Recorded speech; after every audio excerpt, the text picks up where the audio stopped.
तो पश्चिम बंगाल की बात करते हैं। पश्चिम बंगाल में बुरी हार के बाद टीएमसी में कुछ भी ठीक नहीं चल रहा है।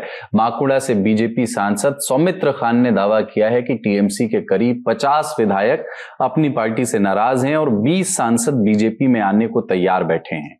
27 मई तक पश्चिम बंगाल में 11 नगर निकायों के 127 टीएमसी पार्षद इस्तीफा दे चुके थे। 6 नगर पालिकाओं में पार्टी की कमेटियां खत्म हो चुकी हैं।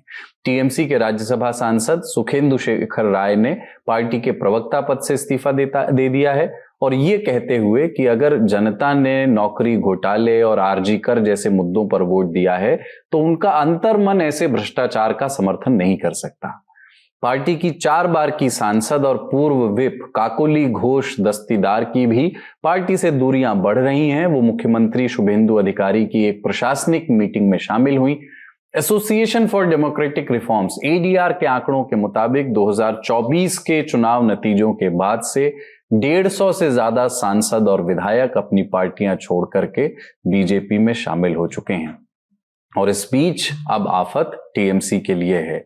ममता बनर्जी और अभिषेक बनर्जी क्या कर रहे हैं इस क्राइसिस से डील करने के लिए, अपनी पार्टी को और कमजोर होने से बचाने के लिए? नेता नगरी के इस सत्र में इसी पर बात करेंगे। प्रसून आचार्य हमारे साथ हैं, सीनियर जर्नलिस्ट। इलेक्शन के दौरान भी आपने नेता नगरी पर उन्हें सुना है। शिखा मुखर्जी जी हमारे साथ हैं, आप भी पश्चिम बंगाल बेस्ड सीनियर जर्नलिस्ट हैं। और पंकज झा हैं, पॉलिटिकल एडिटर दी ललन टॉप। अभी जब चुनाव हुआ तो पश्चिम बंगाल में जमीन पर भी थे और वहां की नब्ज पकड़ करके सबसे पहले जिन्होंने मुझसे कम से कम ये कान में बताया कि इस बार वहां ऐसा लग रहा है कि बीजेपी ये चुनाव जीत सकती है, तब तक एग्जिट पोल नहीं आए थे। तो आप तीनों का स्वागत। प्रसून जी, आपसे शुरुआत कर रहा हूं। सौमित्र खान बांकुड़ा सांसद हैं बीजेपी के, उन्होंने ये क्लेम किया है कि टीएमसी के करीब 50 विधायक अपनी पार्टी से नाराज हैं और 20 सांसद बीजेपी में आने को तैयार हैं।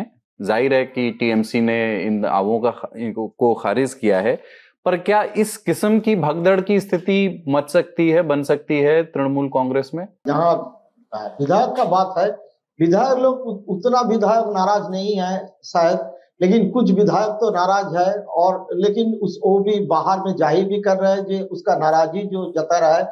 उसमें ऋतव्रत बनर्जी से लेके संदीपान साहा तक कई विधायक है। विधायक अभी जो खुला आम बोल रहा है, नहीं भी बोल रहा है, उसका शंका हम आज सुबह जैसा बात किया, थोड़ा पता चला, उसमें करीबन आपका 15 विधायक ऐसा नाराज चल रहा है। लेकिन ऐसा उसका स्थिति नहीं है जो वो अभी दल छोड़ के भागे।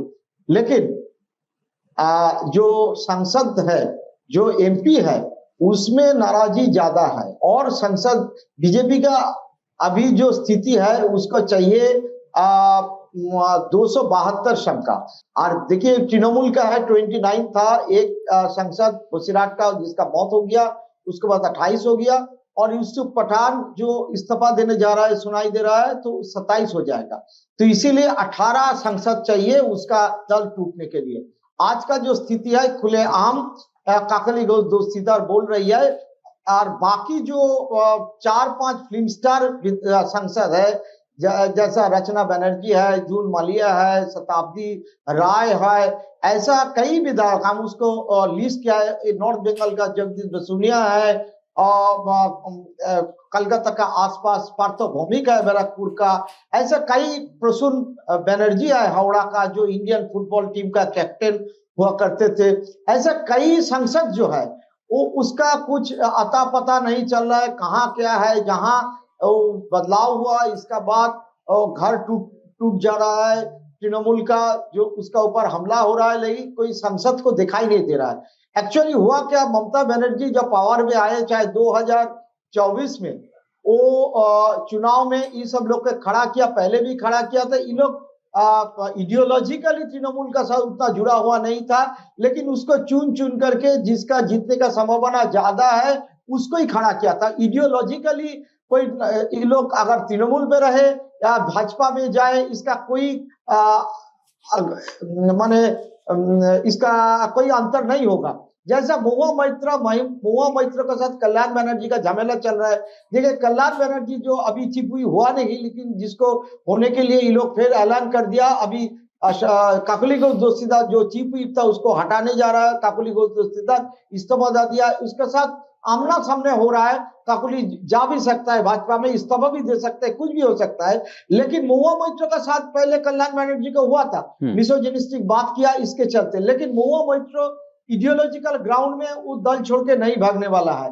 तो करीबन 10 जो एमपी है और राज्यसभा का भी है, राज्यसभा का 13 जो संसद है उसमें कई सांसद ऐसा है जिसको पॉलिटिकल कोई इंक्लिनेशन है नहीं, जैसा अभी कोयल है एक फिल्म स्टार, वो उसको अभी अभी बना है, राजीव कुमार वो आईपीएस था। इन लोग का साथ कोई इडियोलॉजिकल कारण से ये नहीं बना, तो ये लोग भी छोड़ सकते हैं। तो बीजेपी का जो टारगेट है फर्स्ट, जो एमपी जो टीम है उसको टूटने का इन लोग का कोशिश ज्यादा रहेगा। कितना टूटेगा, कितना होगा, ममता बनर्जी सबका साथ बात कर रही है और अभिषेक बनर्जी भी फोन कर रहा है, लेकिन कुछ नाराजी तो है। राज्यसभा का सांसद सुखेंदु शेखर राय वो तो एकदम जिस प्रकार से ट्वीट किया लगता है तो दल छोड़ के भागने के लिए तैयार हो चुका है। तो इसी प्रकार के एक भागदौड़ का माहौल है, लेकिन अभी भी स्थिति उतना जमा नहीं, लेकिन हर आदमी नाराजी जता रहा है, क्योंकि उनको लग रहा है आने वाला दिन जो होगा ममता बनर्जी या अभिषेक बनर्जी का जो टीएमसी है वो उसका सपोर्ट से वो नहीं जीत पाएगा। तो उसका मन में भी एक है, अगर हमको कुछ काम करना है, अपना क्षेत्र में काम करना है और आने वाले दिन में अपना पॉलिटिक्स के लिए सोचना है, तो दल छोड़ के दूसरे जगह जाना अच्छा होगा। आपने बीच में जिक्र किया कि यूसुफ पठान, ऐसा सुनने में आ रहा है कि वो इस्तीफा देने जा रहे हैं, ये क्या कहानी है? असल में हम जो पता किया है, लोग बोल रहे हैं, देखिए हर आदमी जो लोग छोड़ने के लिए तैयार है, सिर्फ उसका अपना स्वार्थ नहीं है, उसका डिस्प्रोपोर्शनेट एसेट हर पॉलिटिशियन का पास होता है। ईडी और इनकम टैक्स अगर घर पे आ जाए, किसी का पता नहीं है यूसुफ पठान जो बहरमपुर से जीता था उसको कितना प्रॉपर्टी है, क्या नहीं है। हर आदमी, हर जो एक कॉर्पोरेटर से लेके एक विधायक, एक सांसद, उसी का डर है, चाहे ईडी सीबीआई मेरा घर में नहीं आ जाए, मेरे को पूछताछ शुरू अगर करेगा तो कहाँ का पानी कहाँ तक पहुंच जाएगा और हमको दल छोड़ के भागना पड़ेगा। तो इसी का चलते ये लोग थोड़ा, कुछ लोग बोल रहा है हम लोग छोड़ देगा, नीचे वाले हम लोग पॉलिटिक्स में नहीं रहेगा, कॉर्पोरेटर अभी ऐसे कह रहे हैं, विधायक कुछ है वो विधायक भी चुपचाप बैठा है। लेकिन सबसे बड़ा बात है संसद जो है, पहले 24 से कुछ संसद है, इसका पहले भी था, और 2 संसद हम सुन रहे हैं जो पहले भाजपा में था, एक तो कीर्ति आजाद, दूसरा जो है शत्रुघ्न सिन्हा। अभी कीर्ति आजाद का बात ज्यादा चल रहा है, ये लोग तो भाजपा में था ही, भाजपा का साथ रिलेशन भी है, ये लोग बंगाली भी नहीं है, हो भी सकता है ये लोग भी संपर्क है। जो अकलत ये लोग जो एक लिस्ट, किसी को नाम नहीं बताया, देखिए हवा में सबका नाम अफवाह में चल रहा है, 20 संसद, तो हम तो मोटा तौर पर एक 10-12 संसद का नाम ले ही लिया, मोटा मोटी 10-12 संसद जो है, इसी के ऊपर एक शंका है, ये लोग दल बदल के जा भी सकता है। और जिस प्रकार से आम आदमी पार्टी का राज्यसभा का 2/3 एमपी टूट गया, तृणमूल का हो भी सकता है आने वाला दिन में उसका संसदीय दल का 2/3 टूट भी सकता है, ऐसा नहीं है, असंभव नहीं है। और उसका जो लोकसभा का जो लीडर है अभिषेक बनर्जी, उसका हालत वो अपना दल में भी ठीक नहीं है। सांसद या विधायक या काउंसिलर जिसको भी ममता बनर्जी घर में मीटिंग पे बुला रहा है, सामने वो तो अभिषेक बनर्जी को जय जयकार कर रहा है, उसका बात सुन रहा है, लेकिन घर का बाहर आने के बाद ही वो लोग कह रहे हैं, खुद ममता बनर्जी जब भवानीपुर में हार चुकी है और वो अभिषेक बनर्जी को प्रोटेक्शन नहीं दे पा रहा है, उसका खिलाफ बहुत सारे केस भी है, ईडी का केस है, डिस्प्रोपोर्शनेट एसेट का केस है, बहुत कुछ है, तो लिप्स एंड बाउंस उसका अपना कंपनी का केस है। तो आने वाला दिन में वो क्या प्रोटेक्शन दे पाएगा कि नहीं दे पाएगा। जैसा फलता का हम लोग अभी अभी चुनाव देखा है, जो काउंटरमंड हो गया था थोड़ा दिन पहले, 4-5 दिन पहले चुनाव हुआ था, उसमें देखा है अभिषेक बनर्जी का खास आदमी जहांगीर खान, वो चुनाव का 2 दिन पहले बोला हम चुनाव नहीं लड़ने वाला है, क्योंकि अभिषेक बनर्जी उसका कोई प्रोटेक्शन दे ही नहीं पा रहा है, उसका डायमंड मॉडल जो है वो फेल कर गया, पूरा की पूरा फेल कर गया। तो इसी का चलते वो विधायक संसद जो है वो लोग अभी अभिषेक बनर्जी का सामने तो हाँ कर रहा है, लेकिन पीछे में दूसरा बात कह रहा है, सिचुएशन ऐसा ही है। ठीक है। शिखा मुखर्जी जी, थोड़ा इसको समझाइए कि ये नाराजगी है, ये नाराजगी एक्चुअली नाराजगी है लीडरशिप से टीएमसी की, ममता बनर्जी की से नाराजगी है, आईपैक को लेकर के कुछ बातें कही गई कि जैसे चुनाव लड़ा गया, या ये जिस ओर इशारा प्रसून जी कर रहे थे कि अपनी सेफ्टी इंश्योर करने के लिए, चूंकि अब सरकार बदल गई है और पिछली सरकार में इस तरह के बड़े आरोप लगे कि टीएमसी का अपना एक बाहुबल का एक वो चलता है, बहुत सारे जो मसल पावर है वो टीएमसी के लोग उनको संरक्षण देते हैं। तो अब जब बीजेपी आई है तो उनके अच्छे दिन चले गए हैं, बुरे दिन शुरू हो गए हैं, तो इसलिए एक बड़े स्तर पर ये हो रहा है। लेकिन ये मूल कारण क्या है, या अगर मल्टीपल रीजंस हैं लोगों के मूव करने के बारे में सोचने के या नाराज होने के, तो वो क्या है? दल अब मजबूत नहीं रहा, इलेक्शन जीतने वाली दल नहीं है, तो इसलिए हमें अपना अपना ध्यान देना पड़ेगा। यानी कि ऐसा परिस्थिति में ये एक अजीब सा राजनीति है हमारे देश में अभी, कि दल कमजोर होने से ये लोग अपने आप को बहुत कमजोर समझ लेते हैं। यानी कि उनका अपना जो रूट है या बेस है, ये इतना मजबूत नहीं है कि वो परिस्थिति जितना भी खराब हो उसके बावजूद वो लड़ के अपना सिचुएशन संभाल ले पाए। तो इसलिए ये दल पे एक भरोसा जो है बहुत जरूरी होता है। इस वक्त उनको लगता है कि ममता बनर्जी काफी कमजोर है और ये कमजोरी से वो कुछ नहीं कर पाएंगी, उनके लिए तो कुछ ही नहीं कर पाएंगी। और दो चीजें हैं, एक है कि बहुत सारे ऐसे लोग हैं जो समझते हैं कि अपना करियर के लिए, जैसे प्रसून ने बताया कि अपने करियर के लिए ये अभी छोड़ जाना बेहतर है, क्योंकि आगे जाके और भी उनको उनकी जो अट्रैक्शन है भाजपा के लिए वो कम हो जाएगी। ये भी सुनने में आ रहा है कि कांग्रेस की तरफ लोग पैर बढ़ा के घूम रहे हैं। तो ये समझ में नहीं आ रहा है कि भाजपा के कुछ लोग ऐसे हैं जो भाजपा की तरफ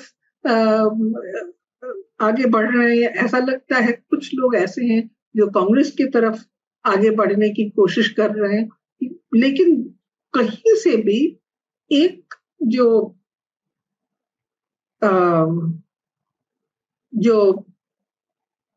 मूवमेंट चाहिए था कि भाजपा इनको कहे कि हाँ आप आ जाइए, आपसे बातचीत इस तरह से करें कि लोगों को समझ में आ जाए कि अभी टूटने वाला है, ऐसा हमको दिखाई नहीं दे रहा है।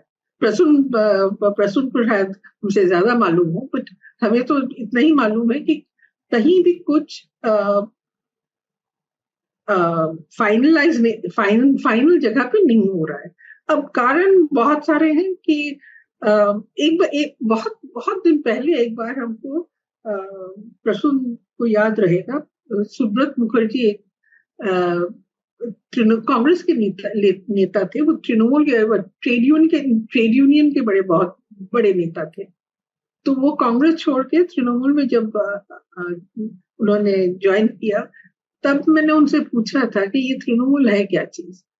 तो उन्होंने कहा था ये एक ऐसा पेड़ है जिसका कोई जड़ नहीं है। तो ये जो आप देख रहे हैं कि ये जो बातें चल रही हैं कि 20 एमपी जाने के लिए तैयार हैं, 50 एमएलए जाने के लिए तैयार हैं, वहां पे इतने सारे काउंसिलर्स, करीब 100-150 काउंसिलर्स बहुत सारे म्यूनिसिपैलिटीज और कॉरपोरेशन से जा चुके हैं या भाग रहे हैं।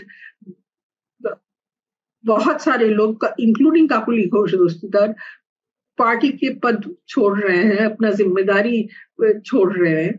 तो इससे लगता है कि ये जो तृणमूल है उसका जड़ कुछ कमजोर है, और ये जितना दिन पेड़ खड़ा था तो ठीक था, जब अब ये पेड़ हिलने लगा तो ये उनको लगा कि हाँ यहाँ से अपना जो रिश्ता है ये काट देना चाहिए। लेकिन ऑन द ग्राउंड जरूरी क्या है? जरूरी है कि भाजपा या कांग्रेस जो भी हो, इनको इनके लिए जगह कर देने का। अगर भाजपा जगह कर देती है, जितनी जल्दी कर देती है उतना उनका भला। लेकिन भाजपा या कांग्रेस अभी तक उस तरह से आगे नहीं बढ़ रही। क्यों? ये सवाल तो दूसरा है। सवाल है कि भाजपा क्यों इनको कल या परसों अपने दल में दाखिल क्यों नहीं कर रहे? एक जो हमें जो पता चला कि भाजपा में एक टेंशन हर वक्त रहता है, पुराना भाजपा और नया भाजपा। तो अगर तृणमूल से इतने लोग आ जाएं तो पुराना जो भाजपा है पश्चिम बंगाल का, वो कमजोर हो जाएगा, और जो नया भाजपा, नए लोग आएंगे वो जो तृणमूल के ही हैं, वो ज्यादा मजबूत हो जाएंगे। जैसे कि असम में हुआ है, हिमंत बिश्व शर्मा ने ऐसे इतने लोगों को वो कांग्रेस से ले आए हैं कि वहां पे तो मजाक है कि वो भाजपा तो आधा कांग्रेस ही बन गया है। पंकज जी के पास चलता हूं। पंकज जी, क्यों नहीं बीजेपी बहुत आतुर है? जैसे मैं जो सौमित्र खान का बयान पढ़ रहा था, उन्होंने तो यहां तक कहा, मतलब बहुत सैकड़ों हजारों की संख्या में पार्षद हैं जो स्विच कर गए हैं, पर सौमित्र खान बीजेपी के एमपी बांकुड़ा से, उन्होंने ये तक कहा कि बीजेपी का केंद्रीय नेतृत्व अगर एक बार कह दे तो टीएमसी नाम की कोई पार्टी नहीं बचेगी, हर कोई बीजेपी में आने को तैयार है। भाई, ये तो बड़ा खूबसूरत मौका है बीजेपी के केंद्रीय नेतृत्व के पास, वो एक बार कह क्यों नहीं देता? बीजेपी का जो मूड है, वो बिहार में कहावत है, दो लड्डू लड़ते हैं तो बूंदिया झड़ता है। तो वो चाहते हैं ना कि जो लड्डू अचार है, हाँ, मतलब टीएमसी के जो लोग हैं ना, बर्तन आपस में टकराते रहे, पहले आपस में फरिया लें, उसके बाद हम देखेंगे। अभी शुभेंदु अधिकारी, आपको याद होगा कि कुछ दिन पहले दिल्ली आए थे, तो बंग भवन 2 है दिल्ली में। तो जो चाणक्यपुरी वाला बंग भवन है, वहां की एक तस्वीर आई थी, मैं वहीं पे था। एक टीएमसी के विधायक है ऋतुव्रत बनर्जी, वो वहीं आए हुए थे। उनको पता चल गया था कि मुख्यमंत्री जी आ रहे हैं, तो मैं उनसे मिलूंगा। तो वो गए और मिल लिए। जब मुलाकात खत्म हो गई तो हमने पूछा कि भाई, आप टीएमसी के और वो बीजेपी के और सीएम से आप मिल रहे हैं, ममता दीदी क्या कहेंगी? उनका अपना बिजनेस वगैरह है। अब वो मिलने इसलिए गए थे कि अपना मामला ठीक रखा जाए, मिलनसार, मिलते जुलते, ताकि उनके वो जो एजेंसीज होती है ना, उसकी कोप दृष्टि से बचे रहे। अब रही बात कि सौमित्र खान का ये दावा, काकोली घोष दस्तीदार कह रही हैं कि हमारे साथ गाली गलौज हुई, बदतमीजी हुई, बात कब की हुई, अब जाके उनको याद आ रहा है। किस्तों में वो धीरे धीरे हलाल कर रही हैं पार्टी को।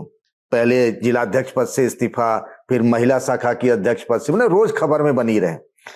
इसके अलावा और भी कई सारे नेताओं की लंबी लाइन लगी हुई है। लेकिन आप कह रहे थे ना, बीजेपी की सेंट्रल लीडरशिप, जो 2 नेता वहां के अभी सब कुछ तय कर रहे हैं, एक तो मुख्यमंत्री शुभेंदु अधिकारी हो गए, दूसरे सुनील बंसल। देखिए, भूपेंद्र यादव चुनाव प्रभारी थे, चुनाव खत्म, भूपेंद्र यादव जी का काम खत्म, लेकिन सुनील बंसल वहां संगठन के प्रभारी हैं। तो उनके पास एक लिस्ट है, उस लिस्ट में राज्यसभा और लोकसभा के कई सांसदों के नाम है। विधायकों को लेकर ये तय हो चुका है कि किसी विधायक को अभी हम बिल्कुल नहीं लेंगे, हमें किसी विधायक की जरूरत नहीं। पार्टी की चिंता सिर्फ एक ही बात की है, और वो है राज्यसभा को लेकर। राज्यसभा में बीजेपी चाहती है, मतलब एनडीए अगर आप कहें, कि उसका 2/3 बहुमत का जो आंकड़ा है वो पूरा हो जाए। अभी बीजेपी के सांसदों की संख्या 113 है, और बड़ा सिंपल सा काम है। आपने अभी देखा ना, बीजू जनता दल के देवाशीष सामंत राय ने पार्टी छोड़ दी। आप देखिएगा जल्दी वो राज्यसभा के सांसद बन जाएंगे। राज्यसभा के सांसद थे, इस्तीफा दिया, बाईपोल होगा, जिसका बहुमत होता है उसका सांसद चुन लिया जाएगा।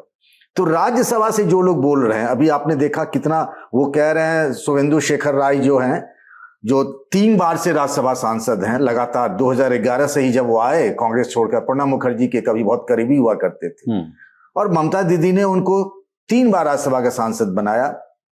वो कह रहे हैं कि थोड़े दिन में तो टीएमसी खत्म हो जाएगी, मतलब कुछ बचेगा ही नहीं, इसमें सिर्फ ममता बनर्जी और अभिषेक बनर्जी बचेंगे। तो ऐसे लोग जो हैं वो बिल्कुल तैयार बैठे हैं, पर उनको जैसे ही सिग्नल मिलेगा, किस्तों में होगा, तो माहौल भी बना रहेगा ना कि भगदड़ मची है, 10 दिन में ये, 15 दिन में वो। लोकसभा को लेकर के बीजेपी सेंट्रल लीडरशिप ने दो चीजें तय की है। एक, जो 3 बाहरी हैं वहां पर, पहले हैं कीर्ति झा आजाद, दूसरे हैं शत्रुघ्न सिन्हा और तीसरे हैं यूसुफ पठान जो लोकसभा के सांसद हैं। टोटल 29 चुने गए थे, 28 अभी हैं। उनमें से 3 के बारे में तय हो गया कि इनको हम टच भी नहीं करेंगे। अच्छा, इसके अलावा यूसुफ पठान को छोड़ दें तो इसके अलावा और 3 मुस्लिम सांसद हैं। इसके बाद जो कुछ लोग हैं उनमें से कुछ लोगों को पार्टी लेने पर विचार करेगी, लेकिन अभी राज्यसभा सांसद को। आपको एक चीज और बता दें, ये जो बार बार कहा जा रहा है कि 2/3 सांसदों की संख्या चाहिए एंटी डिफेक्शन लॉ से बचने के लिए, तो मैं आपको बता दूं कि साल था वह 2010, ललन सिंह तब जेडीयू के सांसद हुआ करते थे, सरकार थी यूपीए की और एनडीए के सांसद हुआ करते थे ललन सिंह। और आपको याद है नीतीश कुमार से उनका झगड़ा हो गया, उनको पार्टी से, मतलब नीतीश कुमार से उनका झगड़ा हो गया, पार्टी ने उन्हें बाहर भी कर दिया, लेकिन उनकी संसद सदस्यता बची रही। फैसला तो भाई स्पीकर को करना है ना। प्रणब मुखर्जी ने उनको कह दिया कि हम आपको बचा लेंगे, तो वो बचे रह गए। तो ये लोकसभा सांसदों को लेकर भी कोई प्रॉब्लम नहीं है। बस अभी क्या है कि राज्यसभा सांसदों को लिया जाएगा। वैसे तो सब लोग तैयार बैठे हैं, 2-4 नाम छोड़ दे तो कोई बचेगा नहीं टीएमसी में। सो वो बात सुखेंदु शेखर रॉय जी जो हैं वो कुछ हद तक तो बात सही कह रहे हैं, इस मामले में दम है। लेकिन बीजेपी नहीं चाहती है, खासतौर से जी दोनों लोग हैं, गरज नहीं है अब। हाँ, अभी जरूरत नहीं है। राज्यसभा में जरूरत है 2/3 के लिए, और लोकसभा में धीरे धीरे आते रहेंगे। तो उस पर पार्टी ने अपना मन बना लिया है। प्रसून जी, इस बात को थोड़ा सा समझाइए। जो शिखा जी कह रही थी कि तृणमूल कांग्रेस पेड़ तो है पर जड़ नहीं है, इसका मतलब क्या है? मतलब घोंसले लोग अपने उजाड़ के ले गए, परिंदे उड़ गए चुनाव हारने के बाद, पर पेड़ है जड़ नहीं है का अर्थ क्या है? इसका कारण है देखिए, हर पेड़ का जड़ जो होता है इडियोलॉजिकल ग्राउंड होता है। जैसे कांग्रेस के इडियोलॉजिकल ग्राउंड गांधी, नेहरू, अंबेडकर का जो जड़, उसी के ऊपर कांग्रेस अभी जो है उसी के ऊपर बलबूत पे है। अगर भाजपा का जड़ जो है वो श्यामा प्रसाद मुखर्जी का है, बिना वीर सावरकर का है, चाहे हेडगांवकर का है, जो आरएसएस वाला है उसका जड़ वही है। अभी हर पार्टी का अपना अपना जड़ है। जो आरजेडी या समाजवादी पार्टी का जड़ उसका कर्पूरी ठाकुर जो है और राजनारायण जो है, चरण सिंह का जड़ वही जड़ होता है। लेकिन तृणमूल का था एक ही इडियोलॉजिकल ग्राउंड पे तृणमूल बना था, सीपीएम हटाओ और बंगाल बचाओ।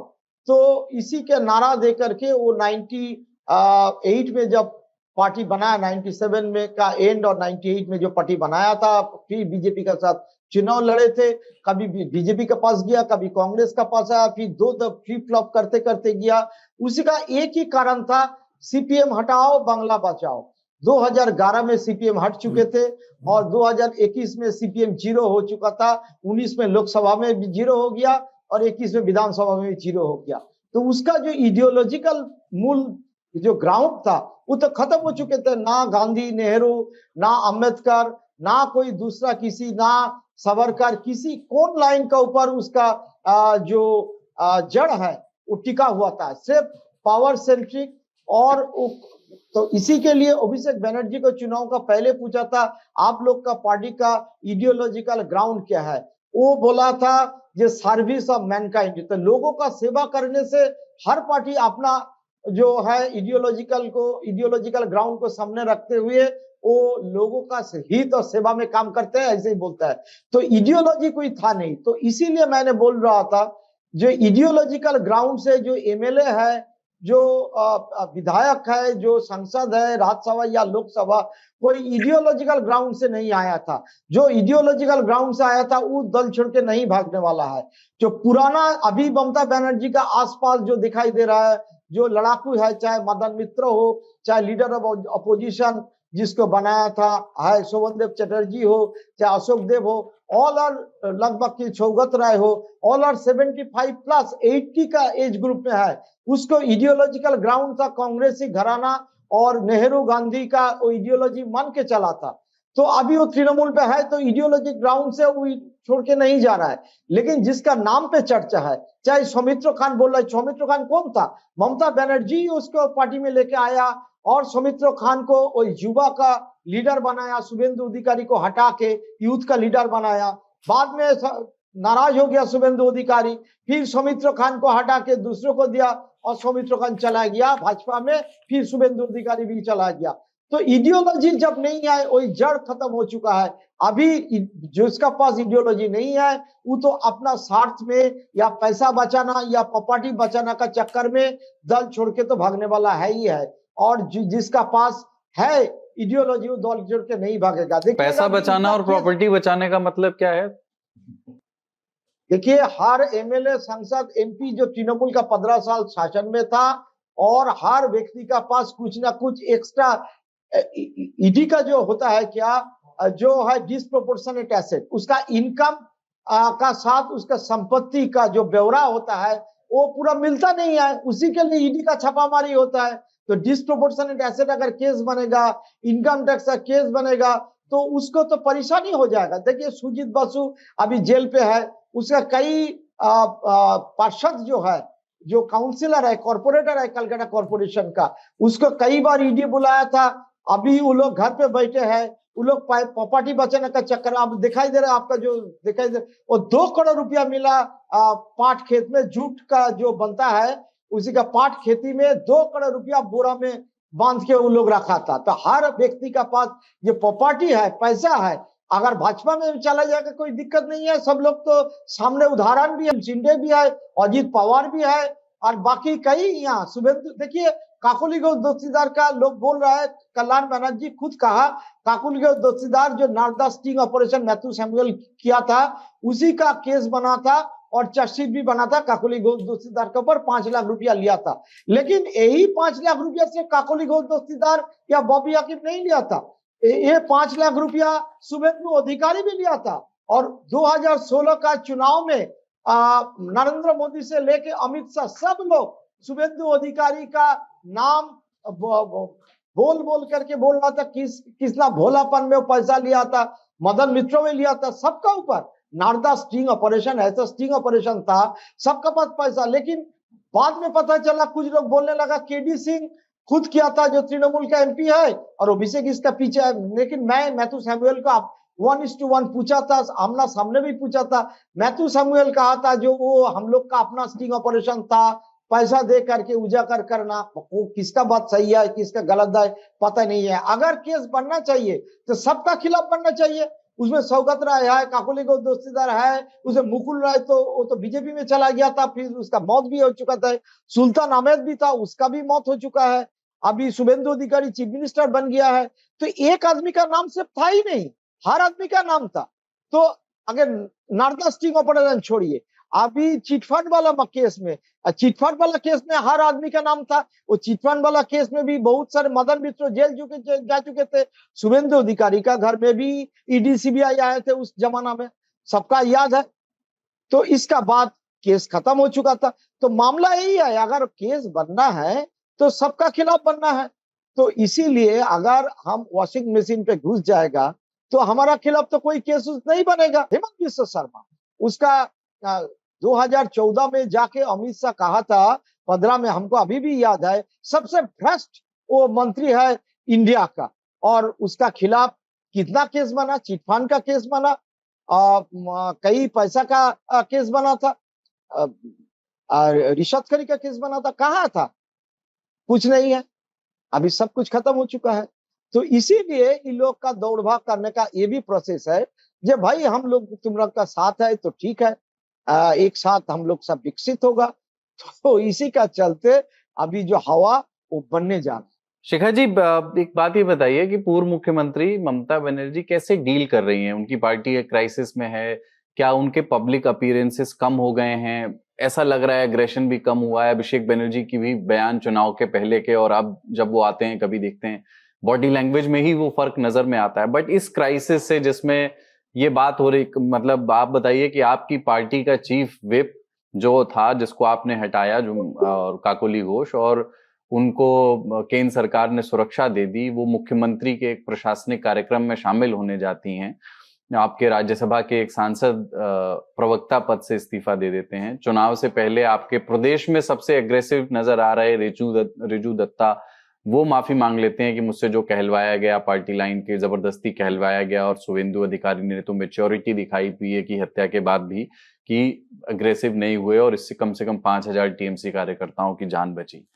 पर कैसे अब डील कर रही है ममता बनर्जी? उनके लिए आगे की राह बहुत मुश्किल है क्या? और क्या जो सौमित्र खान कह रहे हैं, क्या एक ब्लीक पॉसिबिलिटी भी है क्या कि आने वाले अगले विधानसभा चुनाव में, अभी तो लोकसभा भी है हालांकि उसके पहले, लेकिन अगले विधानसभा चुनाव में लेफ्ट और कांग्रेस के लिए एक अपॉर्चुनिटी हो कि वो मेन अपोनेंट पार्टी के तौर पर उसको रिप्लेस कर सकते हैं क्या? क्या नौबत यहां तक है क्या? देखिए, नौबत क्या है ये प्रेडिक्ट करना बहुत मुश्किल है, लेकिन ये सही है कि ममता बनर्जी बहुत ही चुप बैठी है, बहुत ज्यादा चुप बैठी, और जहां पे वो मीटिंग्स कर रही हैं लेकिन घर पे, लोगों से बातचीत कर रही हैं लेकिन वो अलग से, लोग, उनको भी पता है, हमें भी पता है कि बहुत सारी कठिनाइयां लोगों को, कठिनाइयां लोगों को भुगतनी पड़ रही है इस वक्त। जहां जैसे कि देखिए, 2-3 बातें हैं। एक तो है पार्टी के लोगों पे जो अटैक्स आ रही हैं, पार्टी की ऑफिसेज जो तोड़फोड़ हो रही है, इसके बारे में उनको कुछ और ज्यादा कुछ बोलने का शायद जिम्मेदारी बनती है। अभिषेक बैनर्जी, देखिए, अभिषेक बैनर्जी से उस तरह से लीडरशिप की एक्सपेक्टेशन रखना नहीं चाहिए, क्योंकि वो ममता बनर्जी की डेप्यूटी है। वो खुद अपने बलबूते पे लीडर नहीं है। तो ममता बनर्जी पे जो जिम्मेदारी अभी बन रही है, वो शायद वो समझ नहीं पा रही है, या ये जिम्मेदारी अपने कंधे पे ले नहीं रही है, जो भी हो।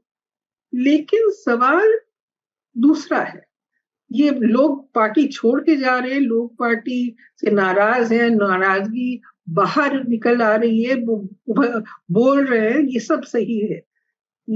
और ये कांग्रेस पार्टी का क्या प्रसून ने कांग्रेस कल्चर की बात कही, कांग्रेस इडियोलॉजी की बात कही। ये कांग्रेस कल्चर का एक हिस्सा है कि जब पार्टी हार जाती है तो बहुत सारे लोग अपना जो नाराजगी है वो भड़ास की तरह वो निकाल देते हैं इन पब्लिक।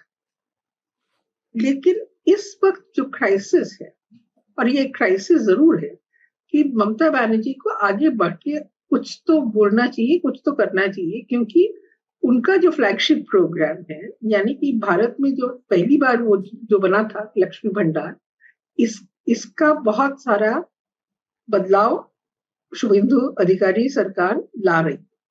उन्होंने कल इसी पे प्रेस कॉन्फ्रेंस करके सब कुछ बता दिया, जिसमें से लगता है कि 30 लाख लोगों का नाम कट जाएगा। तो 30 लाख औरतों का नाम अगर कट जाए, उनको अगर लक्ष्मी भंडार से निकाल दिया जाए, और अगर ये जितने सारे वेरिफिकेशन फॉर्म्स और जितने सारे वेरिफिकेशन पेपर्स अगर हर स्कीम के लिए, हर बेनिफिट स्कीम के लिए जरूरी बन जाता है, तो आपको याद रखना पड़ेगा कि पश्चिम बंगाल में जो सबसे सक्सेसफुल और बेहतर स्कीम्स जो थी, और जिसमें बदलाव ला रहे हैं शुभेंदु अधिकारी यानी कि भाजपा सरकार, these were all women households. माने कार्ड या स्कीम वो जिम्मेदारी वो जाता था डायरेक्टली महिला के पास, यानी कि अगर महिला का नाम किसी भी बेनिफिट लिस्ट से कट जाए तो बहुत सारी और बेनिफिट्स से वो पूरी फैमिली को आप निकाल दे रहे हैं। यानी कि देखिए, लक्ष्मी भंडार तो महिला के नाम से है, वो तो समझ में आ रहा है। अन्नपूर्णा योजना भी महिलाओं को पहुंच रही है, लेकिन उसके साथ और जो स्कीम्स जुड़े हुए हैं, जैसे कि हेल्थ स्कीम है स्वास्थ्य साथी, जिसपे एमओयू साइन करने वाले हैं शुभेंदु अधिकारी जी, आयुष्मान भारत के साथ वो एक पैरिटी लाने के लिए। तो ये सब विमेन हेडेड बेनिफिट्स है। जो राशन की जो बेनिफिट्स है वो भी विमेन हेडेड है। तो अगर 30 लाख महिलाओं को नाम कट जा रहा है, अगर लोग वंचित हो रहे हैं, अगर लोगों को निकाल दिया जा रहा है, तो एक तो पार्टी की हालत वो संभालते संभालते इतनी तंग गई है कि वो लोगों का हालत जो है उस पर नजर नहीं डाल पा रही है। ये इसका माने यही होता है कि तृणमूल का रहने का कोई मतलब ही नहीं।